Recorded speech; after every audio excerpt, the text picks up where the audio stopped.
আগে মানে এতদিন পর্যন্ত অন্তত লাস্ট টার্মে যিনি বিধায়ক ছিলেন তৃণমূলের তরফ থেকে, তো তার বিরুদ্ধে অনেক অভিযোগ রয়েছে যে তাকে সবসময় নাকি মানুষ সেইভাবে পায়নি।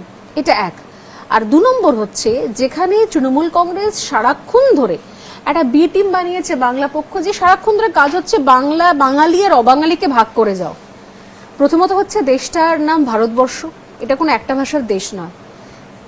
যে কোনো প্রান্তে গিয়ে থাকতে পারেন, যে কোনো প্রান্তে গিয়ে রাজনীতি করতে পারেন। তারা তৃণমূল কংগ্রেস নিজেরা যাচ্ছে আসামে, সেখানে স্টেজ ভেঙে গেছে, যদিও এর আগে মেঘালয়ে গেছে, গোয়াতে গেছে, তো তখন তারা সেখানে পরিযায়ী হয় না, বহিরাগত হয় না। কিন্তু যদি আপনাদের দলে কেউ গুজরাট থেকে আসেন বা দিল্লি থেকে আসেন, তখন বলে কি কেন এরা এসছে শুধু না, দেশের হোম মিনিস্টারকে দুর্যোধন বা এরম করে বলা হয়, প্রধানমন্ত্রীকে বলা হয় বহিরাগত।